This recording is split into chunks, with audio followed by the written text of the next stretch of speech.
예수님이 이 땅에 몸을 입고 이 땅에 계시는 동안에도 어떤 일이 벌어졌냐면 아주 극단적인 모습들을 예수님 주변의 모습이 성경에 나타납니다. 그걸 보면 예수님이 누가복음 보면 수많은 사람이 따라다녔다고 그랬습니다. 구경꾼들이죠.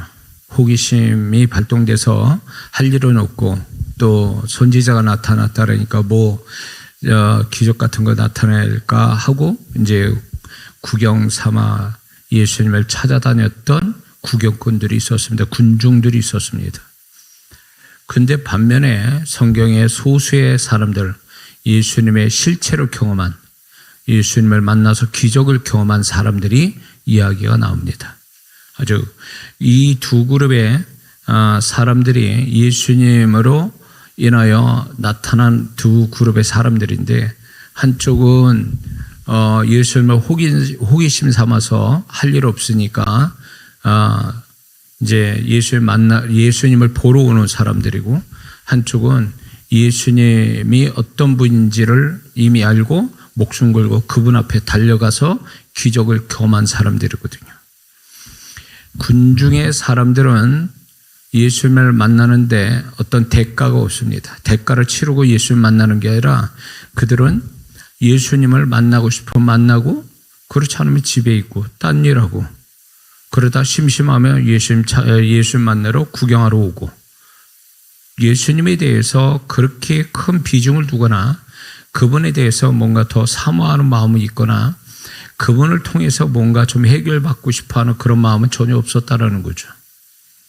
그런가 하면은 예수님 만났던 기적을 경험한 사람은, 예를 들면 중풍병자 4명의 사람으로 해서 중풍병자의 4명의 사람에 의해서 예수님의 지붕 뜯어내려서 예수님 앞에 달아내린 그 4명과 중풍병자는 남의 집 지붕값을 치르서라도 예수님 앞에 이 중풍병자가 고침받기를 원하는 그런 간절한 마음이 있었죠. 그런 믿음이 있었죠. 혈루증 여인은 12년 동안 혈루증 여인은 예수님의 옷자락만 잡아도 나는 낫겠다라는, 그때 당시에 이 혈루증은 죄로 말미암아 생겼다고 그래서 저주받은 여인이 됐고, 그리고 그게 율법으로 자칫 잘못하면 돌 맞아 죽을 일이거든요. 그럼에도 불구하고 주님의 옷자락이라도 붙잡아야 된다는 것은 그의 생명을 내놓고 예수님 앞에 다가간 거죠. 소경 같은 경우에도 예수님을 만나기 위해서 겉옷을 버리고 보이지 않는데 뛰어갔다 그랬어요. 예수님 소리가 나는 쪽으로. 그 돌불에 걸려서 넘어지면 큰일 나는 거죠. 그러니까 주님을 만나서 기적을 본 사람들은 필사에 정말로 진짜 최선을 다해서 대가를 치러서라도 주님을 만나야 되겠다. 그래서 내가 그분으로 말미암아 은혜를 입고 그분의 손길을 경험하고 싶다. 이런 마음을 가지고 주님 앞에 나아갈 때 주님은 그들을 거절하지 아니하시고 그들을 새로운 몸을 주시고 새로운 인생을 살게 하셨죠. 믿으십니까? 이들이 주님에게 있어서는 주인공 같은 사람들이에요. 근데 이 군중들, 수많은 군중들은, 이 사람들은 주님하고 상관이 없는 사람들이에요. 그냥 구경하러 오는 것 뿐이에요. 그리고 그게 전부예요. 오늘 뭐 재미있는 거 안 하네? 기적을 안 나타내네? 그러면서 집으로 돌아가는 사람들이에요. 군중의 사람들이에요. 이 사람들은 주님의 관심 대상도 아니에요. 이런 사람들은. 주님의 손길도 경험하지 못하고, 이런 사람은 주님의 존재도 경험 못하고 있는 사람들이죠. 왜 이야기하냐면요, 안타깝게도 교회 안에는 이 두 종류 성도가 있어요. 구경꾼 같은 군중의 모습을 가지고 있는 성도가 있는가 하면, 정말 주님을 필사적으로 대가를 치러서라도 그분을 만나야 된다라는 그 생각으로 정말로 예배에 참석하고 교회 오고 기도하고 찬양하는 분들이 있어요. 이 두 종류 성도에게 과연 주님이 어떤 자에게 오셔서 역사를 하시겠느냐는 거죠. 그분은 그때나 지금이나 동일하신 분이로, 그분이 정말 지금 또 정말 인생 살아가는데, 그 존재로부터 시작해서 그 사람이 인생 사는데 문제가 많은 성도의 문제를 주님이 알고 계세요. 알고 계시면 뭐합니까? 그분이 역사를 해 주셔야 되는데 그분이 알고 계시는 거와 그분이 역사하는 건 다른 차원이에요. 그러니까 그분의 알고 계실 뿐만 아니라 역사를 해 주시는 사람들의 그룹은 뭔가 그분을 향해서 대가를 치르고서라도 그분을 만나야겠다는 그분에 대한 집중력, 그분에 대한 믿음, 그분을 향한 열정을 가지고 있는 성도들이거든요. 이런 성도가 교회 안에 있어요. 이런 성도는 정말 그 기적이 그 사람의 신앙 삶 속에 기적이 언제나 나타나는 사람이 있는가 하면 그분이 필요하지 않아요. 그냥 보고 싶으면 보고 안 보고 싶으면 안 보고 자기 할 일 하고 시간 나면 심심하면 가보고 이런 식의 신앙은 주님을 경험하지 못한다는 거죠. 안타깝게도 이런 성도분들이 교회 안에 있다라는 거예요. 그러니까 이런 성도분들은 구경꾼 같은 성도인 거죠. 그러니까 불쌍한 성도예요.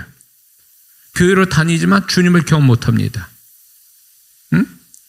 정말 그분이 살아계신과 나와 함께 계시고 나에게 좋으신 하나님이라는 사실을 경험하지 못한 채 그냥 어떤 영적 행위로 만족하는 그 신앙으로 교회를 다녀요. 그러니까 그런 성도는 굉장히 답답하죠. 주님은 살아계셔서 그렇게 찬양하고 기도도 하는데 그분은 경험되지 않는다라면 이게 정말 과연 이게 신앙인가? 그분은 살아계셔서 우리에게 정말로 생생하게 경험시켜 주시고 그분이 가지신 로마서 8장 32절 그 아들 예수 그리스도까지 주신 분이 그분이 우리에게 뭔들 선물로 주시지 않겠느냐고요. 믿습니까? 구원을 주신 분이 뭔들 우리에게 그 구원 안에 있는 선물을 안 주실 분이 아니란 말이에요. 근데 우리는 그거를 늘 경험하면서 그분이 역시 좋으신 분, 나의 주님, 주님은 이런 분이야. 당당하게 그런 걸 얘기하면서 정말 신나서 이렇게 신앙생활을 해야 되는데 이게 그런 게 없이 교회 생활하고 신앙생활하니까 얼마나 답답하겠냐는 거죠. 아까 제가 말씀드렸지만 그거는 제가 이제 주님의 어떤 마음으로 비춰볼 때에 무슨 생각이 뚝 드냐면 죄송합니다. 여러분들을 무시해서가 아니라 이런 마음이 툭 들어오는 거예요. 아직 급하지 않구나. 주시면 고맙고 안 주셔도 괜찮아요. 그냥 이대로 살아도 살만하니까 이런 식이면 그거는 주님에 대한 반신반의 내지는 주님께서는 그런 태도에 반응하시지 않아요.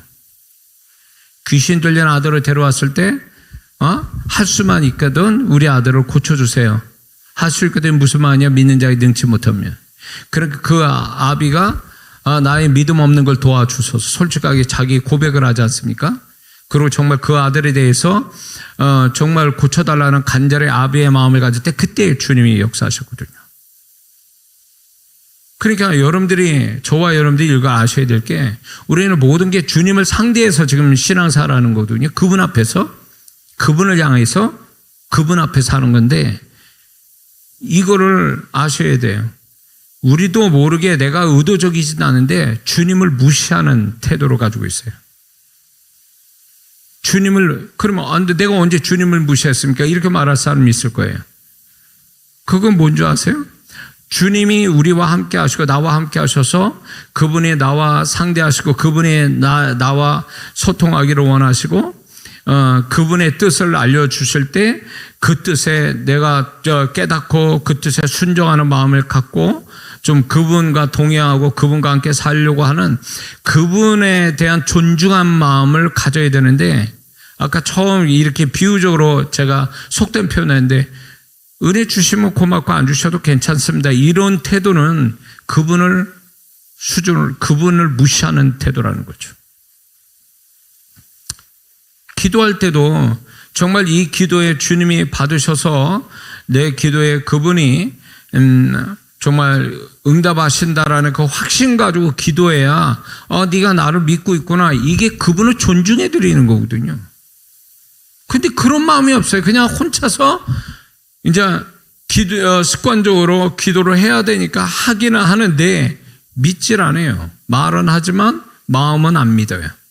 말과 마음이 달라요. 그러니까 반신반의하는 거예요.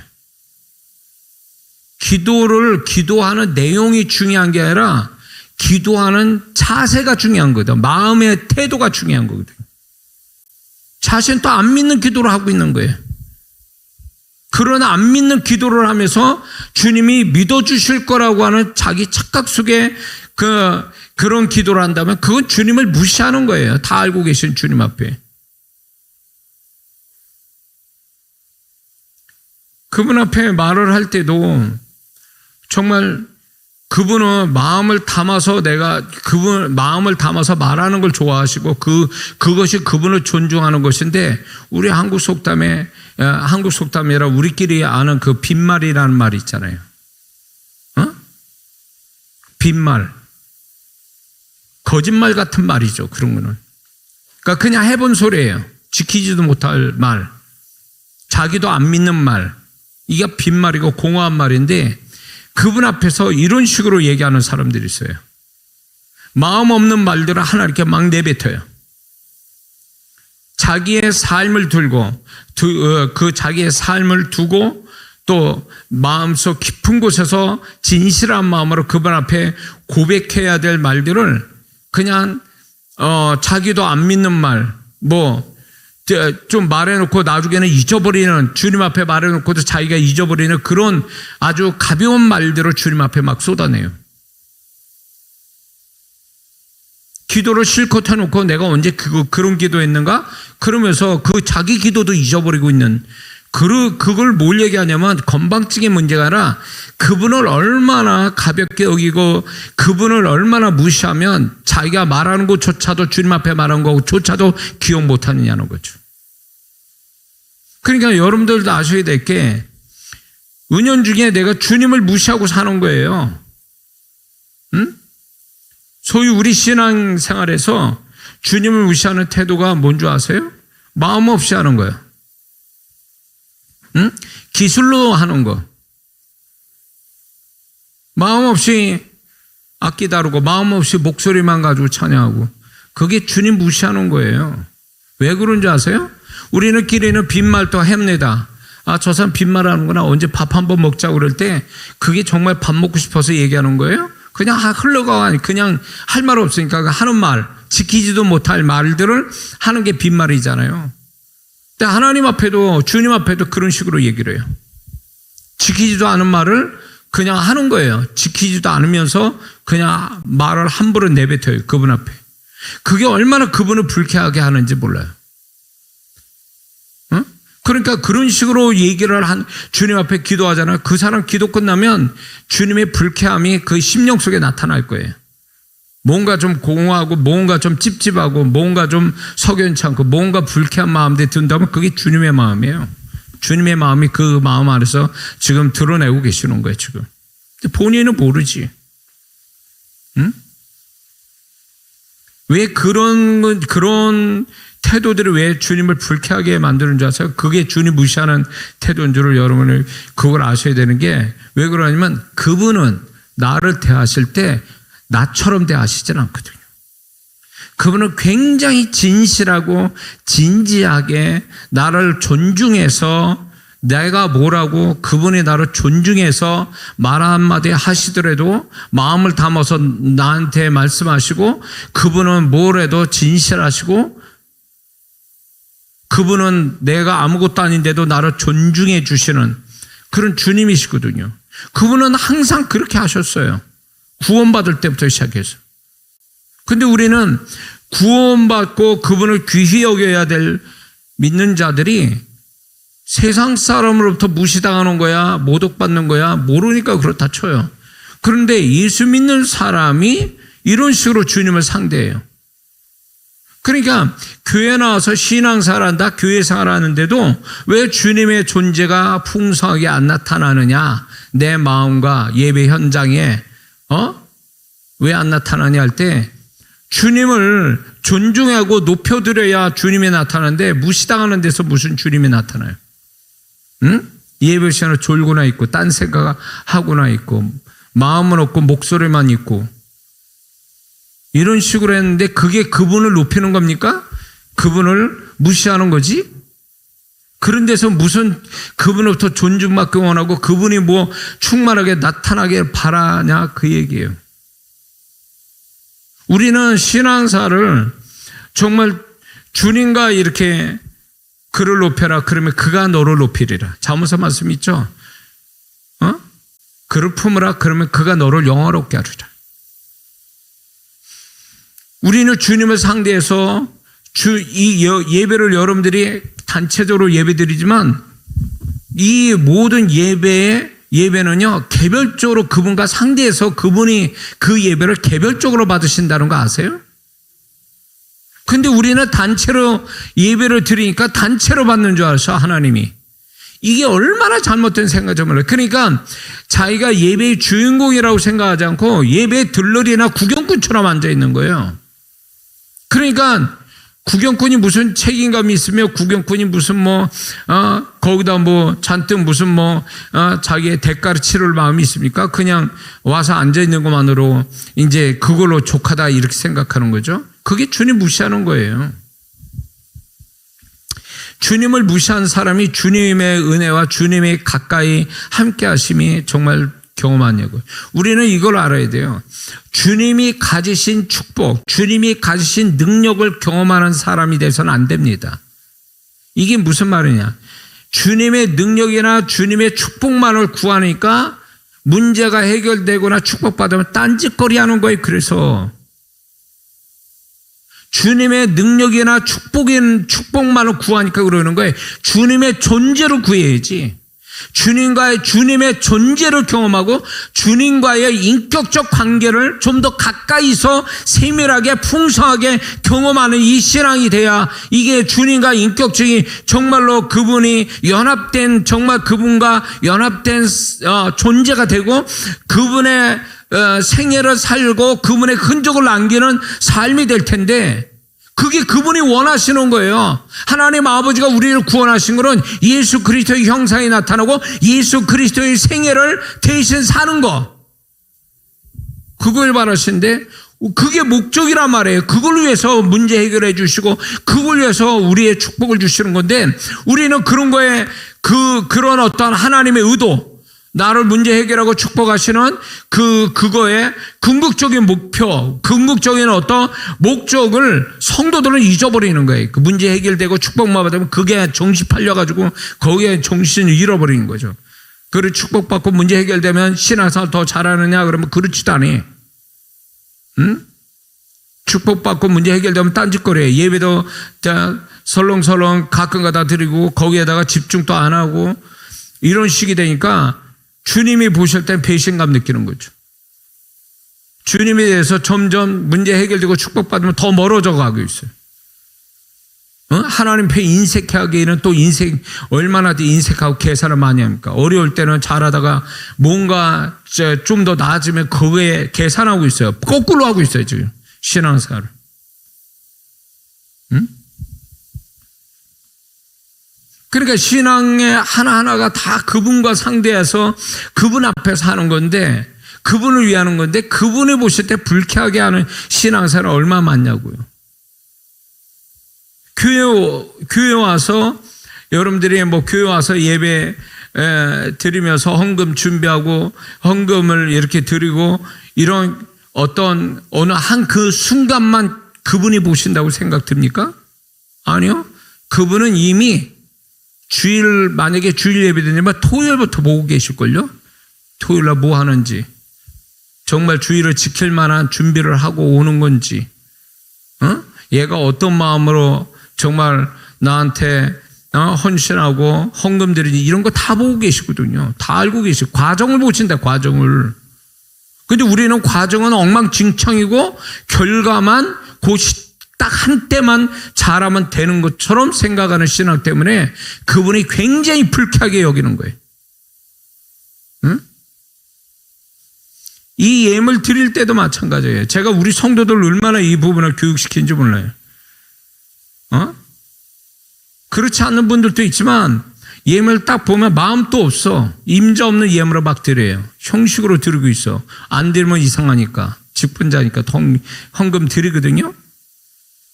하나님 받으시겠냐고, 예물을. 이미 내 안에서 벌써 그분이 어떻게 이 예물에 대해서 어떻다라는 걸 이미 판단하고 계시는데 성도들 입장에서 모른다고, 이거를.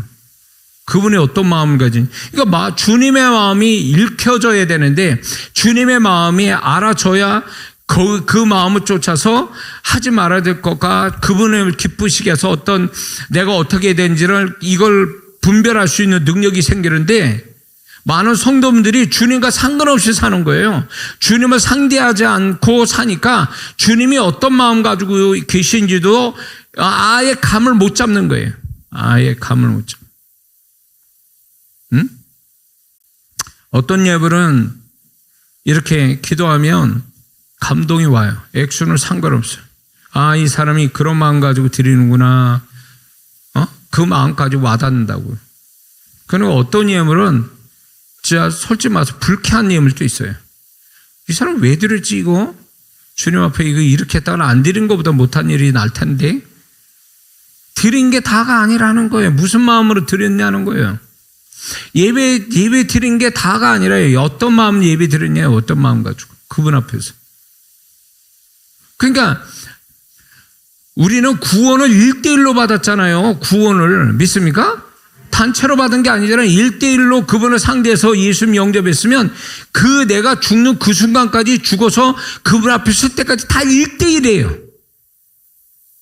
근데 1대1로 우리는 상대하면서 그분과 이렇게 상대하면서 살아가는데 왜 1대1로 생각하지 않고 단체 속에 파묻힌 한 사람을 나다를 자신을 인식하냐 그 얘기예요.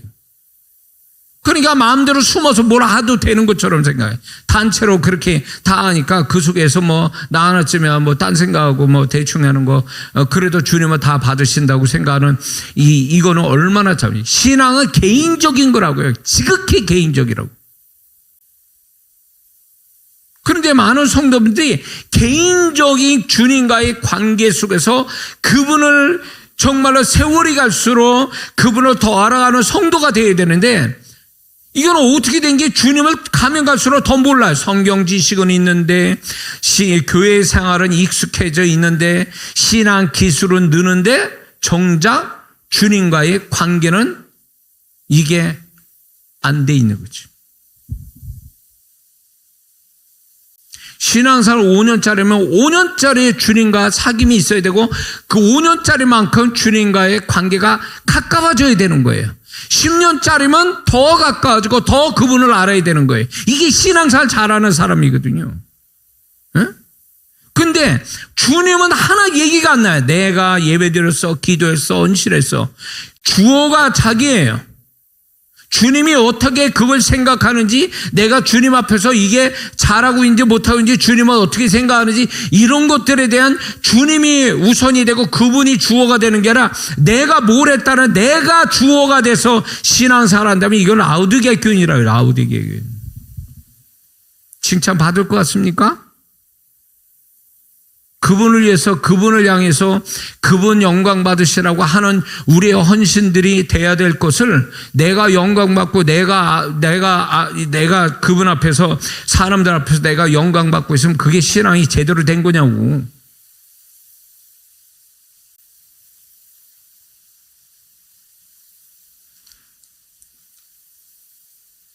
희한하네요.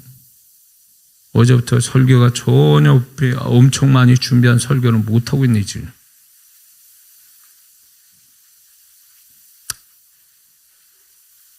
자, 아무리 예배 잘 드리고, 기도, 봉사, 헌신, 좋아요. 근데 그거는 소위 말하면 우리의 어떤 주변 변두리에 지나잖아요. 진짜 중요한 거는 내가 제일 기본이 되고 제일 우선이 되고 제일 중요한 부분은 나와 주님과의 관계가 잘 돼 있느냐, 그분과 사귐이 더 깊어졌냐, 나는 세월이 갈수록 주님을 더 알아가느냐, 세월이 갈수록 그분이 나한테 어떻게 하는지를 더 알아가고 있느냐, 이게 우리 신앙에 너무 절대적으로 중요한데, 그래서 세월이 가면 갈수록 이런 식으로 신앙생활하는 사람이 이제 신앙생활을 그런 사람에게 권면을 할 수 있는 거예요. 주님은 이런 분이고, 주님은 이렇게 저렇게 당신 심령 안에서 삶 속에서 이렇게 하십니다. 나한테도 그렇게 하셨듯이 당신에게도 그렇게 할 겁니다. 이걸 가르쳐 줘야 될, 이게 신앙생활 잘하는 거거든요. 이게 주님을 얘기해 줘야지. 신앙 기술은요, 교회 한 1, 2년만 다니면 다 익숙해서 다 잘해요. 그게 신앙의 목표가 아니잖아요. 이거는 주님을 섬기고 주님과 1대1의 개인적인 주님과의 신앙에 이게 단체적으로 공식적으로 표현하는 방법이 교회 생활이잖아요. 이게 목적이 아니잖아요. 이건 결과에 지나지 않아요. 중요한 건 그분과의 사귐, 그분과의 함께 사는 신앙과 삶, 이게 전제가 돼야 되는 거예요. 이게 안 되니까 교회 생활에도 공허하고 뭔가 이게 기쁨도 없고 만족함도 없고, 그리고 교회 생활을 오래 하다 보니까 성격은 점점 까칠해져 가고 별것도 아니게 시험 들고 교회로 나가네 마네 이러고 여러 사람도 어렵게 만들고, 이게 교회 생활입니까? 이게 신앙생활이냐고.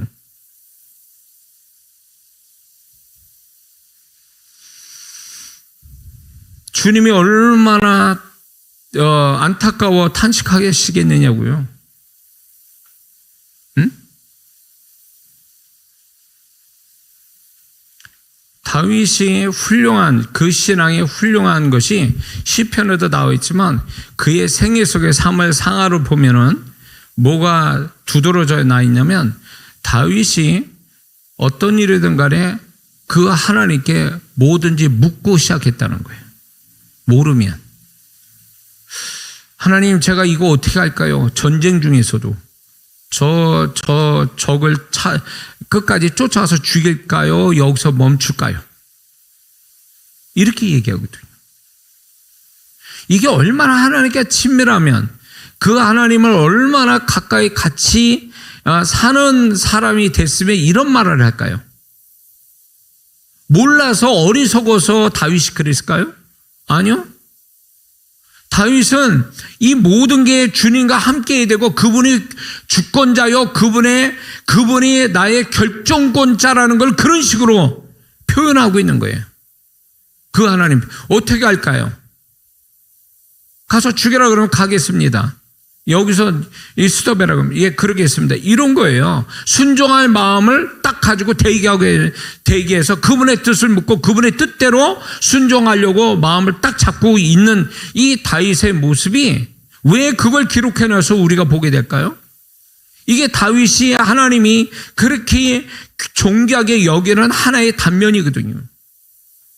근데 우리는 내가 다 결정해놓고 주님 나 도와주세요 이런 식이라면 이거는 주님으로 보는 게 아니라 종으로 보는 거예요. 이거는 그분이 나의 모든 주관자요, 주체자요, 그분이 결정권자요, 인도자라고 믿는다면 그분의 생각을 먼저 물어야 되는 거 아니에요? 그래서 그분의 생각이 어떠한지를 알고 그 생각을 쫓아가는 게 진짜 신앙생활 잘하는 거고, 그게 정말로 그분의 축복을 합당하게 받는 자의 모습 아니냐 말이에요. 믿습니까? 자기가 다 결정해놓고 자기가 다 가버리고 자기 마음대로 한 다음에 주님 와서 도와달라고, 안 되면 도와주기를 원한다고 이런 식으로 하는 건 벌써 이미 신앙이 잘못 배운 거예요. 이런 신앙은. 응? 구원, 우리 예수님을 영접할 때 생각해 보세요. 내가 주인입니다. 그러나 예수님의 나를 위해서 십자가에서 피 흘려 죽으심으로 나의 죄를 사하시고 천국의 문을 여신 걸 믿습니다. 구체적으로 영접합니다. 그래서 예수님 영접했잖아요. 그게 뭡니까? 나는 죄인이요, 예수님은 구세주입니다. 신분 차이가, 그분의 위치가 어떠한지, 내 위치가 어떤 데고 그분의 위치가 어디인지를 분명히 이거를 고백되어질 때 그분이 우리를 구원 주시잖아요. 믿습니까? 그러면 구원받은 남에도 이 원리 따라 살아야 되는 거예요. 주님, 나는 무지합니다. 주님은 다 아시죠? 저한테 가르쳐 주세요. 제가 순종하겠습니다. 그게 그분을 높이는 거예요. 구체적으로 높이듯이 구원받을 때 높이듯이 그렇게 그분을 높이는 거예요. 그럴 때 그분이 그래, 네가 나를 구체적으로 인정하는구나. 그래, 내가 너의 구원자가 돼주마. 그러면서 그분이 기쁘게 내 삶을 나를 이끌어 가시는 거거든요. 그러면서 그분의 손길을 경험하면서 그분이 얼마나 좋으신 분인가를 찬양하고 감사하는 거예요. 이게 신앙생활이거든요. 그렇게 돼야 될 우리 신앙이 그분을 존중하지 않아요. 그분을 종으로 여기고 내가 주인 역할을 해버리니까 주객이 전도된 거죠. 그러니까 주님이 존중을 못 받으니까 그분의 나타남이 분명치 않은 거예요. 나는 나대로 고생하고 주님은 주님대로 나타남이 없고 그분은 마음이 안타깝고 마음이 답답해 하시는 거죠. 그분 또 나도 그렇고. 이건 신앙이 아니에요. 그 사람이 아무리 교회에서 예배 잘 드리고 기도하고 봉사 잘해도 이 치명적인 이 문제에 있어서 주님과 개인적인 사귐이 이런 신앙이 안 되면 그 사람은 교회를 다녀도 어려움 많을 거예요. 제가 그런 성도를 한두 명 봤어야지. 착하고 성품 좋고 교회 잘 다녀. 인생이 근데 안 돼요. 왜? 가만히 들여다보니까 이 사람 죄 짓고 사는 것도 아니에요. 뭐가 문제인가 했더니 주님을 인정 안 해요. 본인이 다 해버리고 안 되니까 주님 찾는 게 그때 가서 이게 무슨 주님을 존중하는 거냐고.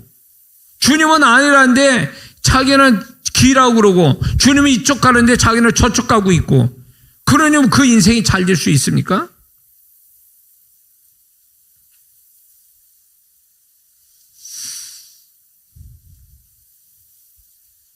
교회 생활, 참 아이러니한 게 뭐냐면 교회 생활은 잘하는데 인생은 엉망이야.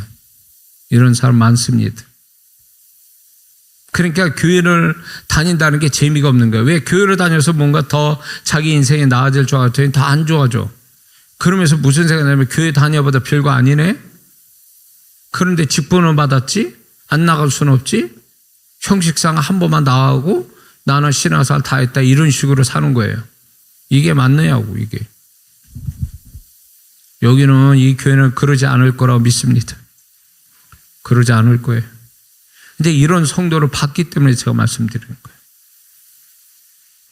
거예요. 왜 그럼이 재미있는 신앙생활이냐? 교회 바깥의 삶을 주님과 1대1로 해서 그분을 구세주로 여기고 그분을 결정권자로 여기며 살아가면 문제가 없어요. 왜냐하면 그렇게 하게 되면 그분이 나의 모든 걸 책임져 주시기 때문에 그래요. 그런데 그런 인생을 안 사는 거예요. 얼마나 독립심이 강한지 주님 가만히 계세요. 내가 알아서 다 할 테니까. 이런 식으로 가니까 그게 잘하는 게 아니라는 거예요. 주님으로부터 벗어나서 독립하는 그 비행 청소년 애들이 부모의 따뜻한 품 안에 있는 게 아니라 지 멋대로 살고 싶어서 뛰쳐나가는 비행 청소년 같은 모습 아니에요, 이거? 그럼 그 애들 나가서 잘 살겠습니까? 그런 거 똑같아요. 신앙은 교회에서 시작되는 게 아니라 교회 바깥에서부터 진짜 주님과 일대로 살면서 세상 속에 파묻혀 그 세상 속에 살면서도 주님과 함께 사는 법을 터득해가는 거. 그분을 발견하며 그분과 함께 살아가는 이거를 배워야 비로소 그게 신앙이 시작되는 거예요. 교회에서 여기서 교회 예배드리고 봉사하고 기도하고 이걸로 시작되는 게 아니라니까요, 이게.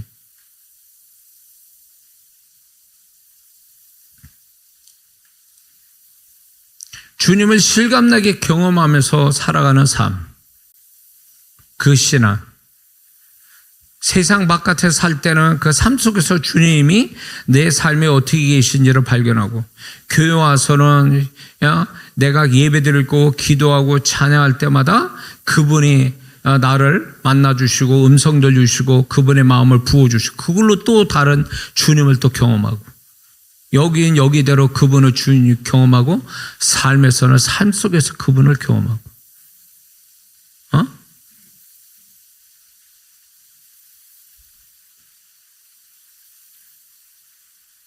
세상은 간 곳 없고 오직 구속한 주만 보이도다.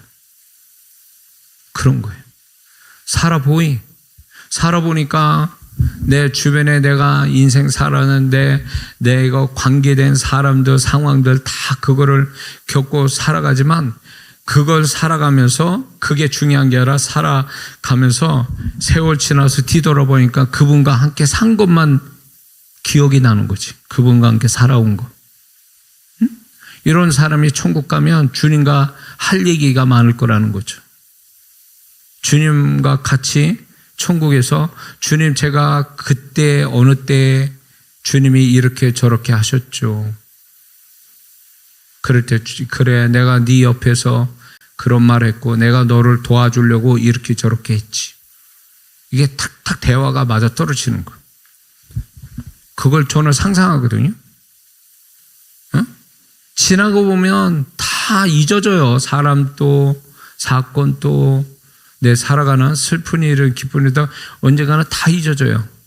근데 희한한 건 기억이 주님이 그것도 은혜인 것 같아요. 그런 거는 다 잊어지는데 주님과 함께 살았던 그 짧았던 아니면 어떤 작은 거라도 그거는 오래가도 다 기억이 남는 거예요. 그게 희한하죠. 그런 기억력을 하나님 또 주셨어요. 저에게. 근데 저만 그런 게 아니라 정말 주님과 함께 사는 사람은 그게 세월이 오래가도 다른 거 다 잊어버려도 그것만큼 기억하거든요. 이런 거 있잖아요. 치매 걸렸어. 자기 딸조차도 알아보지 못해. 근데 어느 순간인가 과거에 자기 딸 어렸을 때 아빠로서 정말 그 딸을 이뻐했던 그것을 떠올리게 하는 물건을 딱 보는 순간에 정신이 돌아와 버리는 거죠. 정신이 다 잊어버렸는데도 그것만큼 기억하는 거예요. 딸하고 어릴 때 아빠로서 엄마로서 해줬던 거 그걸 기억한단 말이에요. 수십 년 지났는데도. 그런 거예요. 응? 그것만 남는 거예요. 그리고 천국 가서는 그분과 그 얘기를 하는 거예요. 그것만 얘기하는 거예요. 고생한 얘기 할 필요 없어요. 거기서는 주님과 고생할 얘기 그런 거 하자고 주님 만나는 건 아닐 거예요. 그분은 그분과 함께 산 것만, 그분이 개입된 것만, 그분이 나와 함께 살았던 것만 그분은 얘기하실 거라는 거예요. 그럴 때 우리가 할 말이 있어야 되는 거예요. 그게 신앙이고 주님과 살아온 그 흔적을 얘기하는 게 그게 신앙 아닙니까? 행위가 교회 와서 기도하고 예배드리고 이게 신앙이 아니라 그 살아계신 주님과 함께 사는 것이 신앙이란 말이에요. 그게 믿습니까? 왜 살아계신 주님의 존재를 잊어버리냐 그거예요. 그분은 항상 내 안에 내 곁에 계셨는데 그러니까 시편 18편에 다윗은 뭐라냐면 그분을 내 앞에 모시며 그분은 내 옆에 항상 함께 하시도다. 그분이 내 옆에 계심으로 내가 요동치 아니하리라. 그는 그 하나님이 앞에도 계시고 옆에도 계신다라는 이게 확신과 경험돼서 이 고백을 하고 있거든요. 그래서 다윗을 하나님이 그렇게 기뻐하시는 건 네가 나를 누구보다도 나를 잘 알고 네가 나를 더 가까이에서 나를 기억하고 존중해 준다라는 거에서 하나님의 다윗을 기뻐하셨거든요. 그게 우리한테 너무 필요하죠. 주님을 높여드린 자가 주님에게서는 주인공 되는 사람들이에요.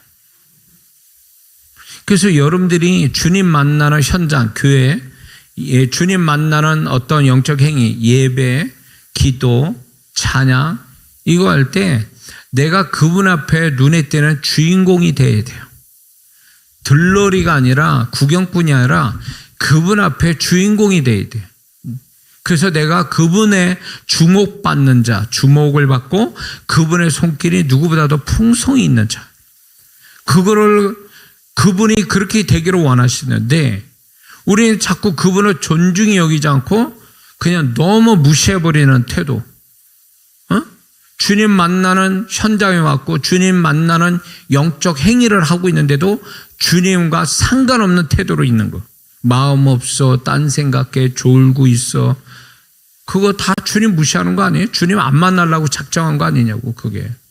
그런 자를 어떻게 주님이 그런 자를 정말로 기뻐하며 만나 주시겠냐고요. 그분은 내가 하는 태도 그대로 그분이 나한테 그 태도를 보여주신다는 거 잊지 말아야 돼요.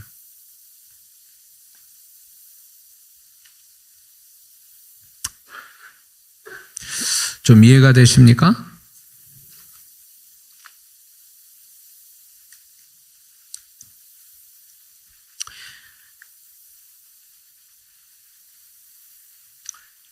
제가 이제 어려움에 이제 그 목회하면서 어려울 때에 주님 앞에 내 마음에 너무 힘들어가지고 기도도 못하고 신음소리밖에 낼 수 없는 그런 상황에 있을 때 주님께서 내 마음을 받으시고 또 위로해 주시고 격려도 해 주시고 그래서 그런 것을 잘 극복이 됐는데 후에 그분이 저한테 이런 얘기했어요. 이 얘기는 제 메시지를 들은 분들은 이제 많이 들었을 얘기인데 모든 상황이 좋아졌을 때 주님께서 어느 날 제가 기도했는데 주님이 이런 얘기를 하셨어요. 네가 그때 어려울 그때에 네가 나를 믿어서 나를 신뢰해서 네가 믿음의 말을 어려워도 나를 신뢰하고 의지함으로 인해서 믿음의 말을 했었으면 좋을 뻔했다. 그거를 나는 듣고 싶었다. 이렇게 말씀하셔요. 너무 놀랐어요. 기도하는 가운데. 그게 왜 그 말씀을 하셨냐면 그래서 제가 그렇게 주님께 다시 물었어요. 그러면 주님 그때 그 말씀을 하시죠. 그러니까 주님이 그 다음에 하신 말씀이 이거였어요. 너는 그때 내가 너한테 그걸 한다 해도 너는 그렇게 할 만한 상태가 아니었다라는 거예요. 그 대화를 통해서 제가 깨달은 게 뭐냐면 주님은 내가 아무리 힘든 속에 있더라도 그분을 신뢰하고 그분을 신뢰해서 내 상황과 상관없이 다윗처럼 정말 그분이 어떤 분인가를 찬양하고 믿음으로 감사하고 그분에게 또 신앙 고백을 그분의 성품을 정말로 고백하고 이러기를 그분이 원하셨던 거예요. 그게 그분을 높이는 거였거든요. 근데 나는 그만한 믿음이 아니었던 그런 태도로 가질 만한 목사가 아니었던 거예요. 나는 그냥 하나님 나 죽겠습니다 이거 나 이거 죽겠으니까 어떻게 좀 해결해 주세요. 나 지금 이러다가 막 너무 힘듭니다. 이런 걸로 일관되게 얘기를 했던 거예요. 근데 그분이 나를 불쌍히 여겨서 격려와 위로를 주셨지만 주님의 그 속마음은 뭐였냐면 네가 그런 상황에서도 나를 알았다면 내가 너에게 어떤 존재인지를 알았다면 네가 믿음의 말을 했을 텐데 너는 아직 그 수준이 아니었기 때문에 내가 그거를 요구하지 않았다라는 거예요. 그것이 저한테 엄청난 교훈이었어요. 엄청나게 제가 그분과의 관계 속에서 엄청난 걸 깨달은 거죠. 그때로부터 이제 제가 좋은 일이든 특히 안 좋은 일이든 간에 내 사정을 얘기하는데 집중하는 게 아니라 이런 상황 속에서도 그분이 내가 어떤 말하고 어떤 마음을 갖고 계시는 것이 어떤 마음을 갖고 있는 것이 그분을 기쁘게 하는 건가 이걸 먼저 생각하게 되더라고요. 내가 문제가 해결도 안 되고 그건 두 번째 문제고 내가 이 어려운 상황에서 오히려 주님을 더 기쁘게 하기 위해서 내가 어떤 말을 해야 되고 어떤 마음을 가져야 그분에게 어떤 마음을 보여드려야 그분이 기뻐하실까 이거부터 이제 생각하는 신앙으로 전환이 됐죠. 근데 그분이 그걸 너무 좋아하신 거예요. 훗날에 그분이 그래 내가 너한테 듣고 싶은 소리는 그거였어. 네가 네 사정을 믿음으로 나한테 어렵다는 이런저런 얘기를 하는 것도 나 네 기도를 듣지만 그 기도를 기쁘게 들으신 건 아니에요. 그 기도는 안타까운 마음으로 듣고 계셨던 거예요. 근데 내가 어려운 상황에서도 기쁘게 듣는 고백이 따로 있다는 걸 알게 됐어요. 내 사정을 얘기하는 게 아니라 다윗이 그래서 하나님이 그렇게 시편을 다윗의 고백을 좋아하셨던 것도 다윗이 자기 시편을 보면 자기 상황을 얘기합니까?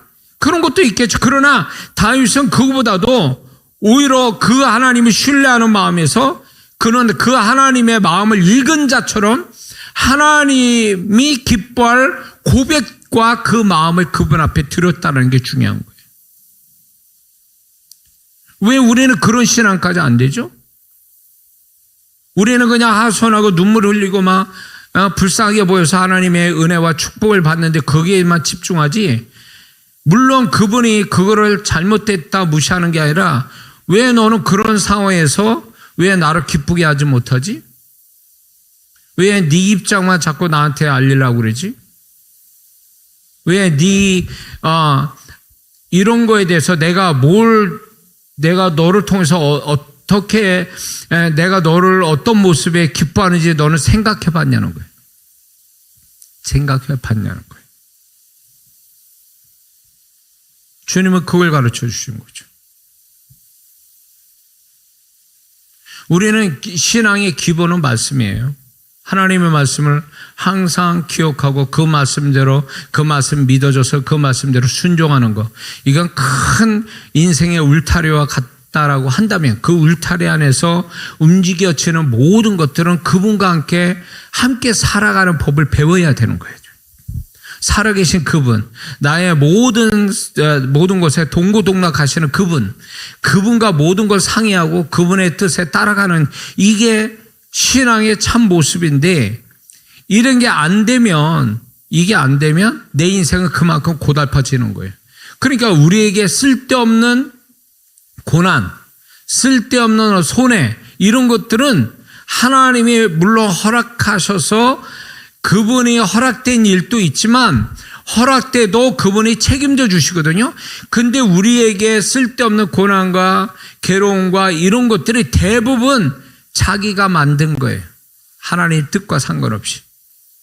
하나님과 상의도 안 하고 그분의 묻지도 않고 그분의 뜻에 따라 움직이지 않아서 자기 스스로가 발생시킨 손해고 어려움이라는 거죠.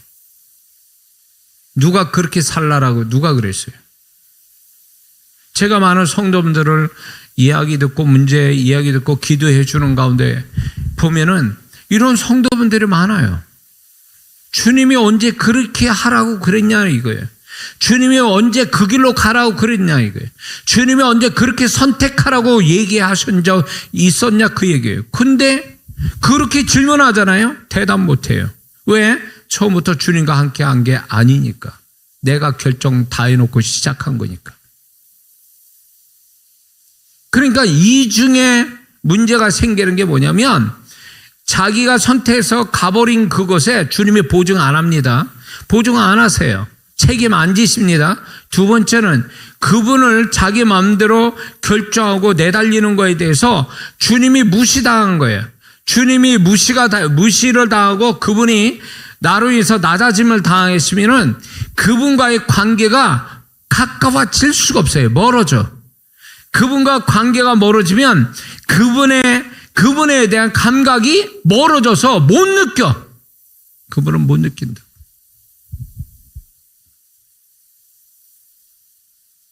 적어도 우리는 이렇게 돼야 돼요. 주님 이렇게만 불러도 그분이 내 곁에 너무 가까이 있어서 진하게 내가 그분의 이름을 주님을 부를 때 와서 나보다 더 진한 감정을 가지고 나에게 반응하시는 그 주님. 그 정도는 돼야지. 그래야 주님과 함께 산다는 얘기하죠.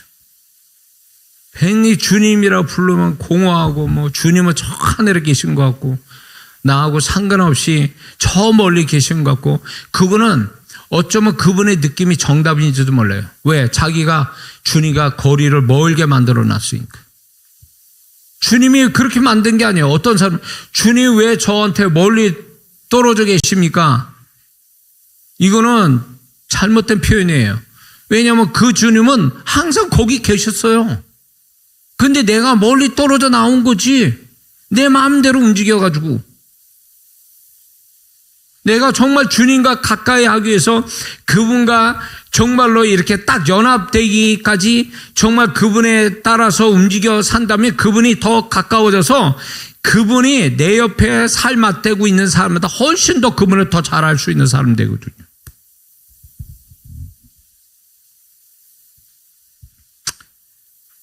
우리 신앙의 주체는, 이게 신앙의 우리가 주어는 내가 돼서는 안 돼요. 주님이 되셔야 돼요. 주님이 나한테 그렇게 하셨고 또 주님을 위해서 그렇게 한다라고 하는 주어가 주님이 돼서 신앙생활해야 정말 그 사람이 신앙생활 잘하는 거고 주님이 그 사람과 가까이 계심을 경험하는 거예요. 믿습니까? 그게 살아있는 신앙이에요. 그분은 살아계시잖아요. 그러니까 그분은 살아계셔서 나보다 더 좋은 마음을 갖고 계시고 그분은 나에게 모든 걸 다 주실 수 있는 그분이니까 그분과 가까워지면 자연히 내가 그분에게 구하잖아도 그분이 내 필요에 따라서 채워주시는 것은 거저 채워주시는 걸 경험하게 되거든요. 살아계신 그분과 사귐을 갖게 되면 내가 노력하거나 애쓰지 않고 의지를 발동하지 않아도 그분의 것이 내 안에 들어와서 그분의 것이 나를 지배하고 살아간다 그 얘기예요. 제가 제 아들을 8년 만에 낳아서 어렵게 낳은 아들을 너무 얼마나 귀합니까? 그 아들을 어렸을 때 이렇게 저는 우리 아들 어렸을 때 얘가 꼭 딸 같은 아들이었어요. 얼마나 얘가 사랑스럽게 하는지 몰라요. 어렸을 때. 지금 그 모습이 아닙니다. 징그러워졌어요. 근데 어릴 때는 애가 비쩍 말라가지고 근데 딸 같은 아들이었거든요. 근데 얘가 조자조자 얘기를 해요. 근데 그 얘기들이 어떻게 보면 내가 그냥 어떤 새겨드릴 말이 없어. 그냥 걔 수준에서 얘기하는 거니까. 근데 그런 말들이 얼마나 저를 기분 좋게 만드는지 몰라요. 그런 말들이 아빠라고 해서 다른 사람한테 얘기 안 하고 아빠한테 다 이렇게 저렇게 막 자기 속 얘기를 막 합니다. 어린애가. 그럴 때 그 모습이 너무너무 사랑스러운 거예요. 이거 부모님들 경험했을 거예요. 그런데 그게 사랑스러우니까 얘를 위해서 뭔가 얘를 기쁘게 해주고 싶고 얘가 필요한 걸 뭔가 주고 싶다는 생각이 그냥 그 다음에 오더라고요. 그래서 얘는 뭐 사달라는 얘기는 안 했지만 제가 알아서 이것저것 사준 것들이 참 많았어요.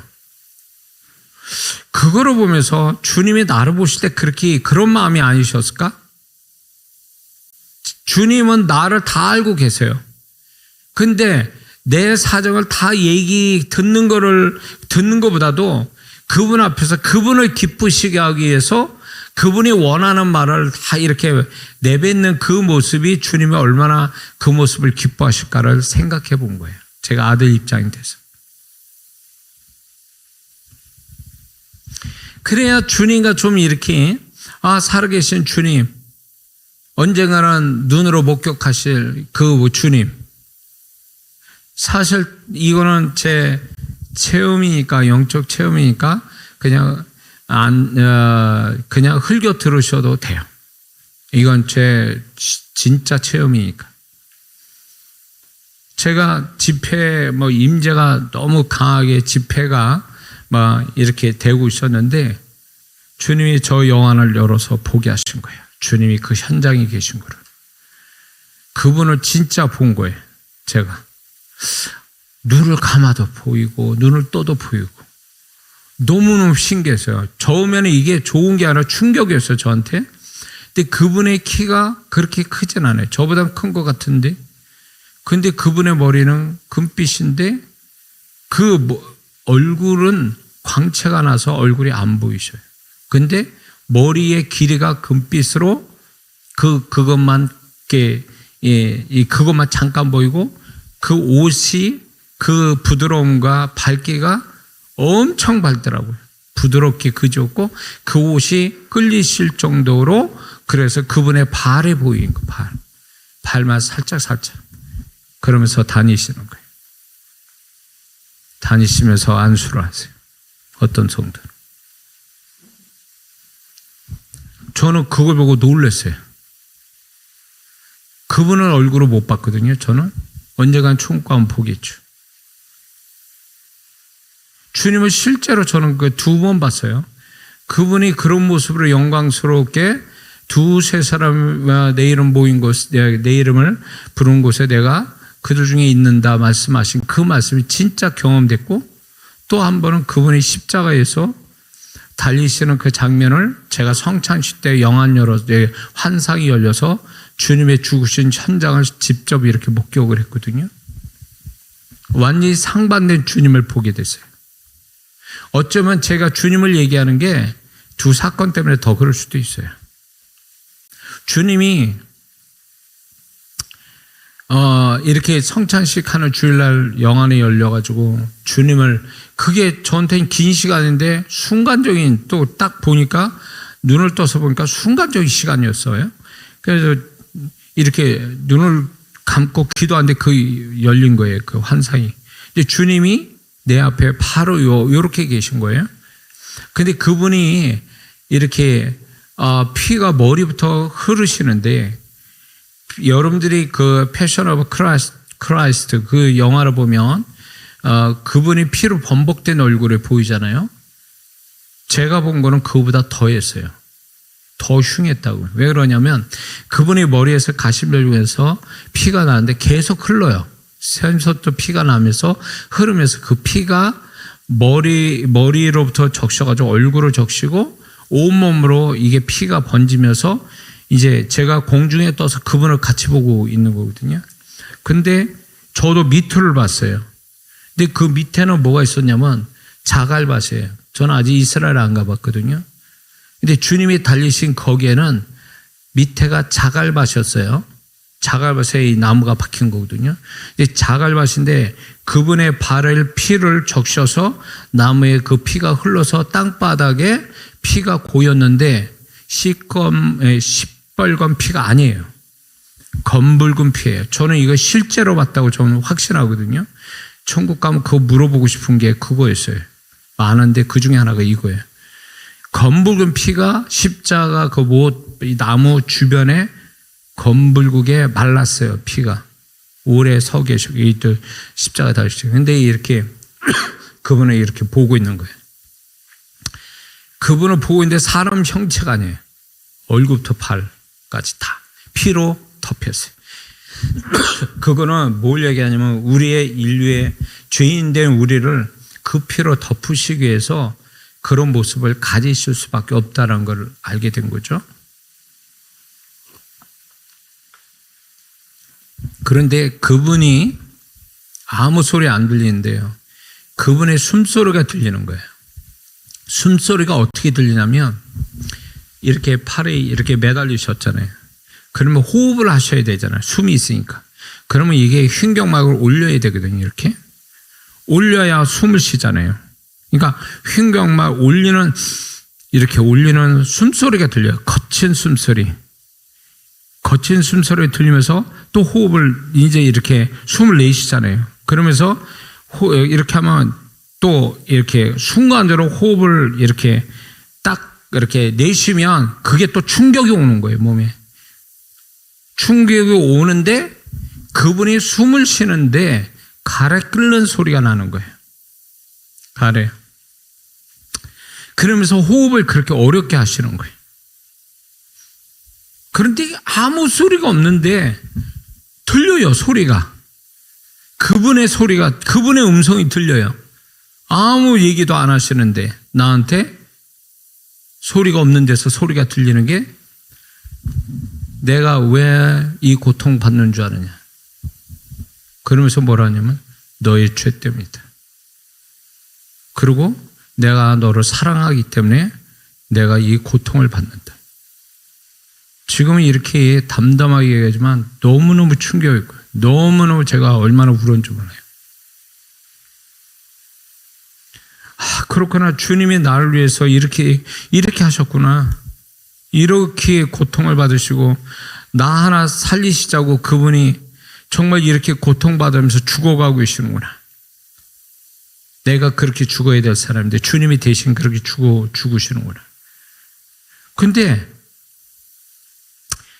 또 하나 놀라운 게 경험된 게 뭐냐면 그분이 말씀은 안 했는데 그분의 나를 사랑하고 내 죄 때문이고 나를 사랑한다는 그 음성이 들리면서 그분의 진실함이 저한테 와닿는 거예요. 그 말이 진실하다는 것을 제가 순간적으로 느낀 거예요. 근데 순간적으로 느끼면서 뭘 느꼈는 줄 아세요? 그 다음에 내가 여지껏 진실하다는 말은 거짓말이었구나. 주님의 진실함을 대하니까 나의 진실은 거짓과 같다. 위선과 같다. 이런 생각이 훅 드는 거예요. 그러니까 그분이 진실하다고 말하는 거는 우리가 상상을 초월해요. 인간이 진실한 거 그건 아무것도 아니에요. 그분의 진실함은 엄청난 밀도가 엄청난 거예요. 그 진실함이. 그분은 그 진실함으로 나를 대하셨고 나는 여지껏 주님에게 진실함으로 대했고 나는 누구한테 말할 때도 나는 진실함 가지고 얘기했다고 그랬는데 그게 순간적으로 부끄러워지고 이게 거짓말에 가까운 진실하고 나의 거짓된 거였다라는 게 그때 알게 된 거예요. 그것 때문에 또 한참 울었어요. 자랑할 게 하나도 없구나. 주님 앞에서. 저는 이 두 가지 사건이 저의 신앙에 아주 중요한 저의 신앙을 지탱해 준 두 가지 사건이거든요. 그러면서 주님이 좀 더 생생하게 경험되면서 살아가는 것이 제 신앙의 목표예요. 그게 이제 뭐 지금 목회도 하고 부흥사역도 하고 뭐 앞으로 우리 교회도 건축을 하고 뭐 이런 부분이 있지만 이거는 이거에 비해서는 아무것도 아닌 거죠.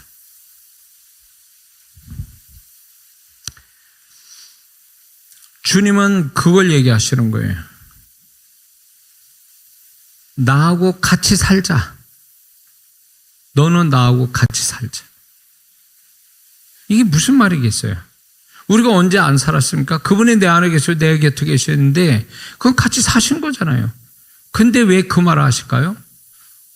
정말 산다는 얘기가 그분과 산다는 얘기는 그분과 사귐을 가지고 산다는 얘기지 그냥 어떤 그 거리상으로 가까이 있다는 게 산 게 아니에요. 같이 있다고 산 게 아니라 그분과 모든 걸 같이 나누면서 그분과 호흡하며 그분과 같은 방향으로 같은 속도로 가는 이게 그분과 사는 거거든요. 에녹과 노아도 이렇게 해서 하나님과 동행한다는 얘기는 바로 그거예요. 에녹과 노아는 결국은 큰 축복받았죠. 노아는 죽음을 맛보지 않고 천국 갔고 에녹은 죽음을 맛보지 않고 갔고 천국 갔고 노아는 새로운 인류의 조상이 되잖아요. 그런데 그런 그 사람들이 공통점이 뭐야? 하나님과 동행했다잖아요. 하나님과 동행한다는 얘기가 그분과 같이 생활했다는 뜻이에요. 원어적으로 보면. 그 생활했다는 얘기가 그냥 거리상으로 함께 있었다는 걸로 정의를 내리지 않고 오히려 그분과 모든 것을 함께 모든 걸 나누었다. 이게 동행했다는 얘기예요. 동행했다는 건 전제가 뭔지 아세요? 같은 방향으로 같은 속도로 같은 대화를 한다는 얘기예요. 이게 동행이에요. 오늘날 우리의 신앙은 바로 이게 필요한 거예요. 응? 주님이 뭐라고 말씀합니까? 여러분의 개인적으로? 기도할 때, 예배 드릴 때, 찬송 부를 때, 여러분의 어떤 행동할 때 주님이 뭐라고 하시는지를 들어봤습니까? 뭐라고 얘기하십니까? 그거 기록해놓고 사십니까?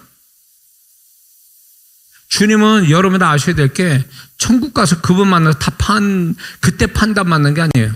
그분은 심지어는 내가 설교하는 가운데서도 말씀을 저한테 하는 가운데 말씀이 들어와요. 그럴 때 어떤 때는 네가 그 말은 틀렸다 이래요. 그럼 말을 다시 바꿔야 돼요, 저는. 그러니까 그분의 판단은요, 순간적이고 그게 항상 있어 왔다고요.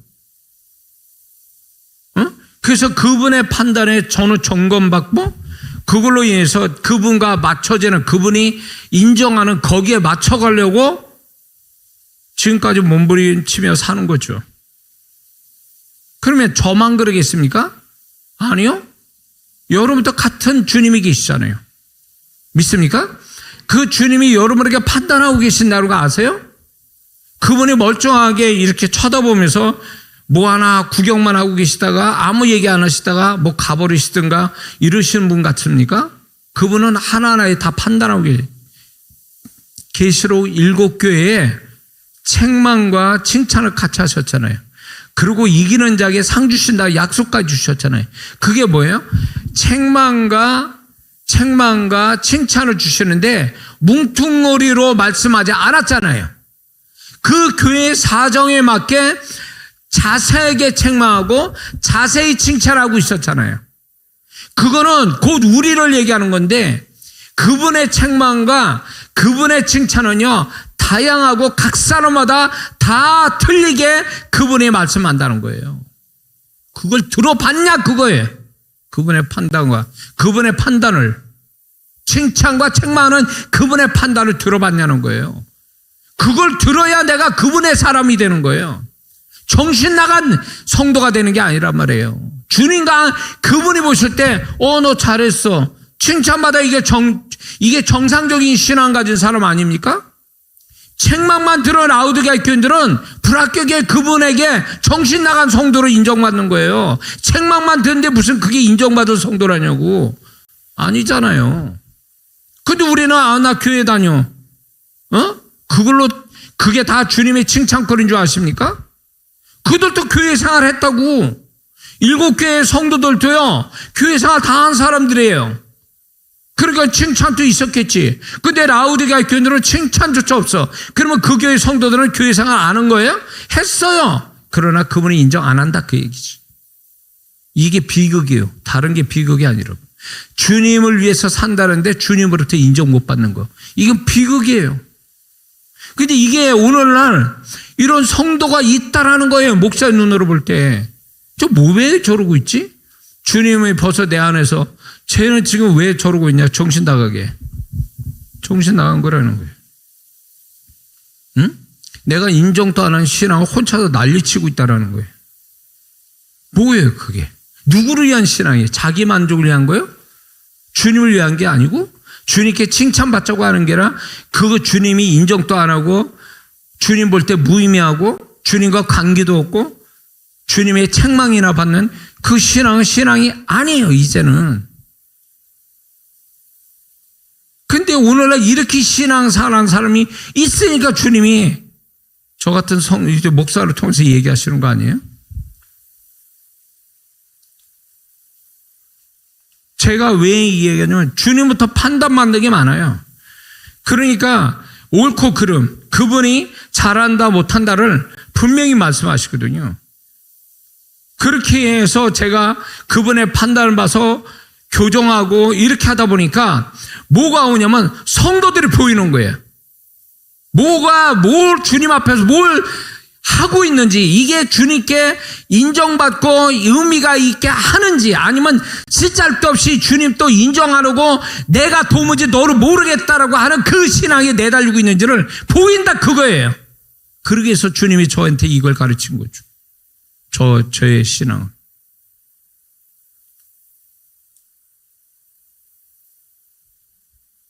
제일 답답하고 무서운 신앙이 뭐냐면 주님이 뭘 한지도 모른 채 자기 혼자 막 설정해놓고 막 거기에 맞춰서 사는 사람들 있죠.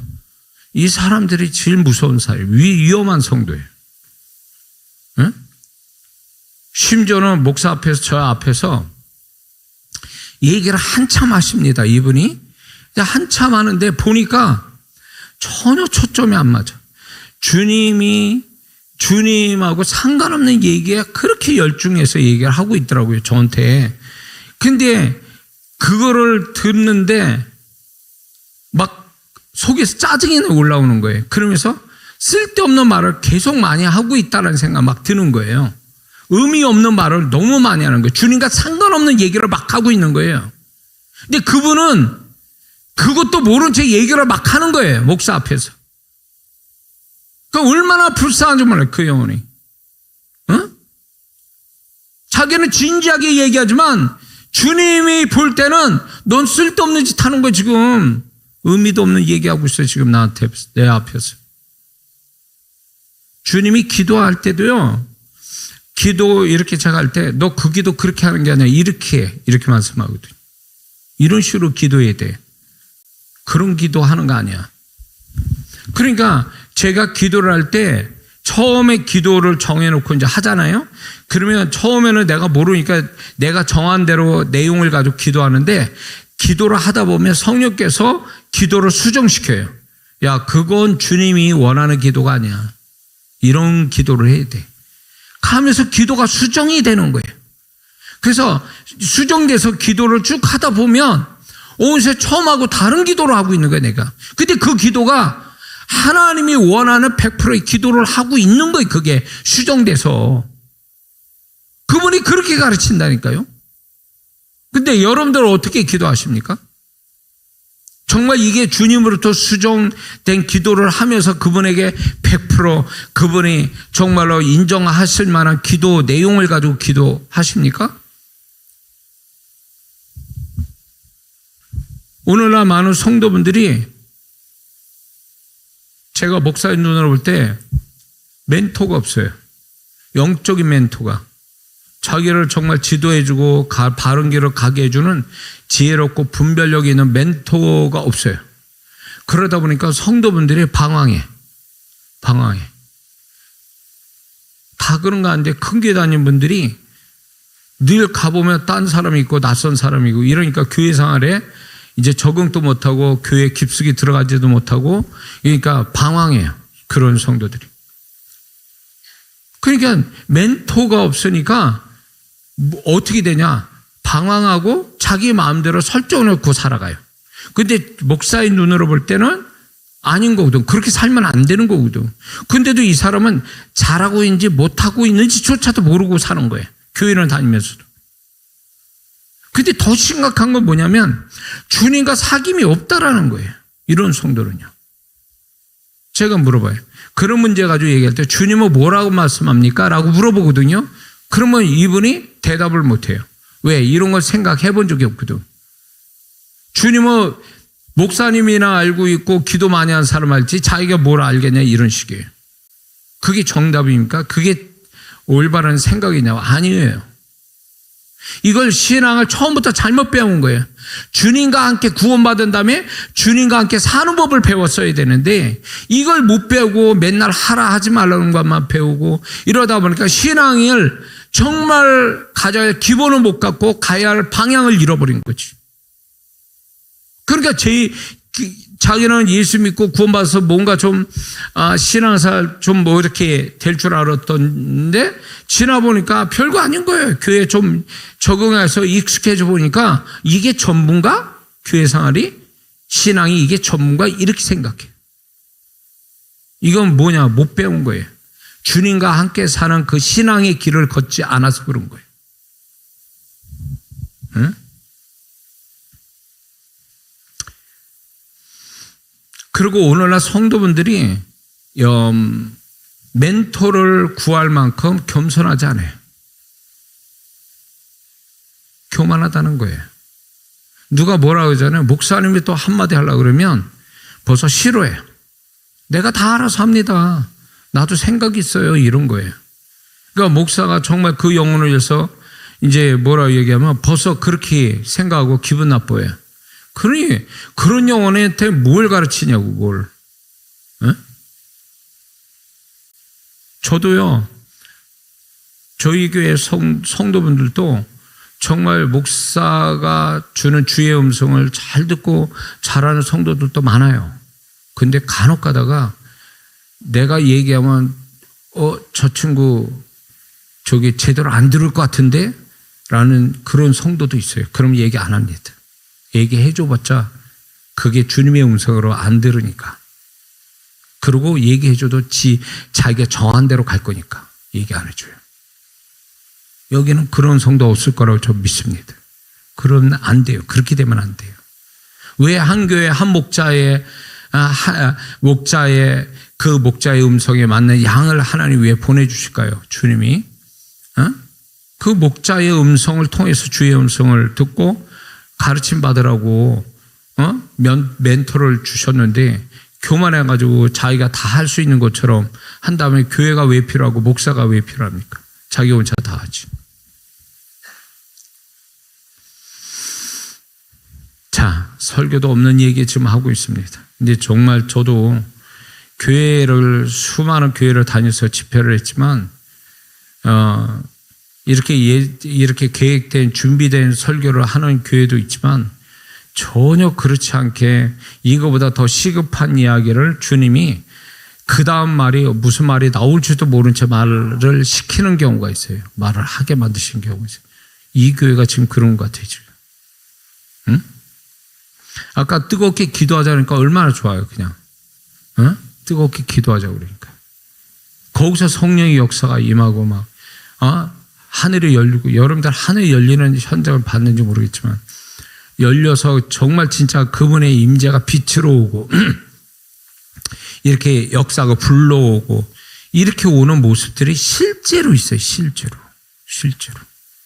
이따가 제가 보겠습니다. 이따가 그분이 눈을 열어주시면 정말 그걸 경험할 사람을 제가 보겠습니다.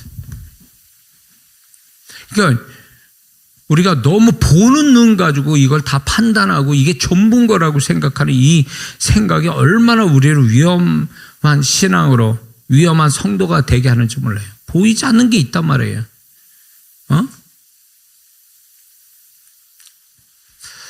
자, 은혜가 되십니까?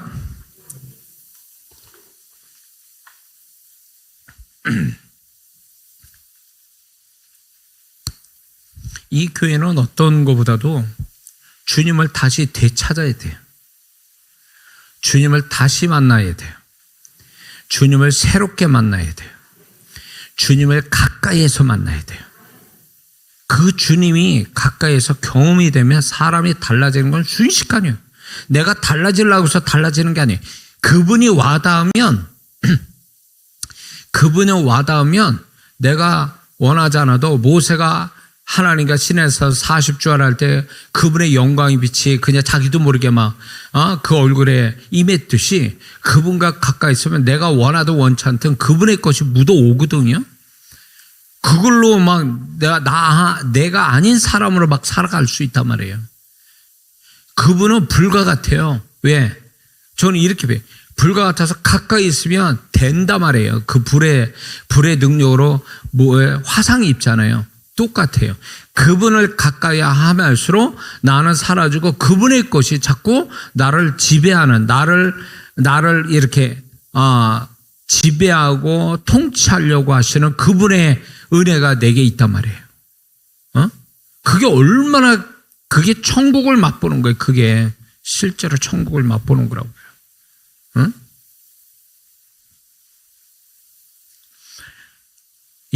여기 이제 이 교회 성도분을 위해서 기도하신 분들을 위해서 제가 간증을 또 하자면, 저는 기도로 깊이 들어가서 그분을 그분의 마음을, 그분의 존재를 더 들어가서 그분의 마음을 정말 실제로 경험되었을 때에 천국을 맛봤거든요. 그분의 마음을 충만히 갖는 그 순간이 천국을 맛보는 거예요. 기도 속에서 성령께서 그 기도 속에서 그분의 마음 깊은 곳까지 다다를 수 있도록 저를 기도로 이끌어 주신 적이 있거든요. 가끔가다 그러기도 하시고, 여러분들을 기도할 때 영의 세계가 있고 주님의 세계가 따로 있거든요. 주님의 세계, 주님의 존재를 경험하면서 그분 안에 깊이 들어가면, 그분의 임재 안에 그분의 마음으로 깊이 들어가면 그게 그 순간이 천국이 경험하는데, 그때가 무슨 현상이 오냐면 나는 사라지고 그분으로 충만해진 상태가 돼요. 근데 기억으로는 지금 난데 사실 내 내면은 내 것이 아니라 그분 거로 충만해져 있는 이율배반적인 현상이 일어나요. 그럴 때 그게 천국이구나. 그러면서 야, 정말 죽어도 이런 게 천국이라면 정말 죽어도 후회는 없다, 이런 생각이 들 정도로 그분 안에 들어가면 다 잊어져요. 그거 나머지 살아가는 게 아무것도 아닌 것처럼 느껴져요. 그게 주님이 내가 제일 힘들 때, 내지는 내가 영적으로 가장 좋을 때 이걸 경험시켜 주시거든요. 그러면 그거 한번 경험하고 나오면 세상이 달리 보이는 거예요. 별거 아닌 것처럼 보여요. 살아가는 게. 주님과 함께 사는 게 가장 귀하고, 그분과 함께 그분의 정말로 같이 살아가는 게 얼마나 행복스러운 거고, 이게 이 땅에서 경험한 데다가 죽으면 그분과 영원히 정말로 진짜 완전한 그분과의 관계와 그분 속에서 산다는 이 자체가 얼마나 행복할까라는 것을 상상하게 만들거든요. 너무 우리가 살아가는데 찌들려가지고 주님을 놓쳐버려요. 주님이 별거 아닌 것처럼 생각해. 이것만큼 슬픈 성도가 없어요. 우리가 아무리 힘들게 세상을 살아간다 할지라도 그분을 만나면, 찬양 속에서, 예배 속에서, 기도 속에서, 말씀 속에서 그분을 만나면 내가 그렇게 세상 거서 눌리고 매이고 묶인 심령대로 순식간에 다 풀어내세요. 그게 사라져버려요. 문제는 여전히 있는데 나는 천국 같은 마음 가지고 살아가, 매일매일. 이게 얼마나 놀라운 얘기예요. 꼭 좋은 일이 있어야 기뻐서 천국 같은 마음을 우리가 경험합니까? 아니요. 그렇지 않는 반대적 상황, 슬프고 괴롭고 그런 상황 속에 우리가 주님을 경험하면 그분이 내 그런 인간적인 슬픔이나 이 모든 걸 다 걷어내신다니까요. 그거는 혼에서 우리가 환경에 반응하는 마음일 뿐이지 그게 진짜는 아니란 말이에요. 그러면 항상 기뻐하라, 쉬지 말고 기도하라, 범사에 항상 기뻐하라, 쉬지 말고 기도하라, 범사에 감사하라. 이 말씀이 무슨 말씀인지 여러분들이 어려울 때에 주님을 만나서 정말 그분이 나의 마음을 지배할 때 이 말씀이 뭔지를 이해가 된다고요. 골라서 기뻐하고 골라서 감사하는 게 아니라는 얘기예요. 그분만 계시면 우리는 다 초월해서 살 수 있다는 거죠. 응? 그렇다고 이 세상의 일을 다 놓치고 하는 게 아니라 몸은 세상에 매여서 살아요. 근데 마음은 천국이라는 거죠. 그게 얼마나 축복된 거예요.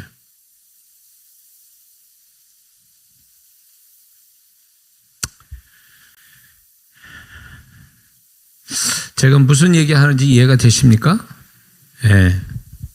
지금 제가 얘기를 이렇게 하잖아요.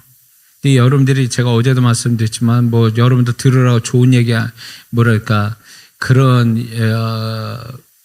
내가 그냥 일부러 하는 말이 아니라 여러분들이 지금 들을 기가 있어서 지금 이 얘기가 나오는 거예요. 만약에 들을 게 없으면 이게 내용 벌써 얘기하고 끝났을지도 몰라 지금. 근데 이런 메시지를 들어야 할 영혼, 듣고 싶어 했던 영혼이 여기 있기 때문에 지금 제가 이 얘기를 하고 있는 거죠. 한편으로 저는 그게 고마워요. 잘 들어주시는 거예요. 근데 주님이 이 메시지를 얼마나 귀하게 여기고 얼마나 이거를 전달해 주시기를 얼마나 원하신지 아세요?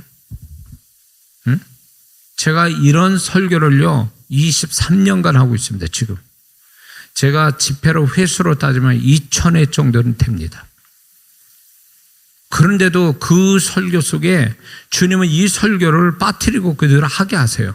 근데 그것도 들을 끼는 성도에게만 얘기해요.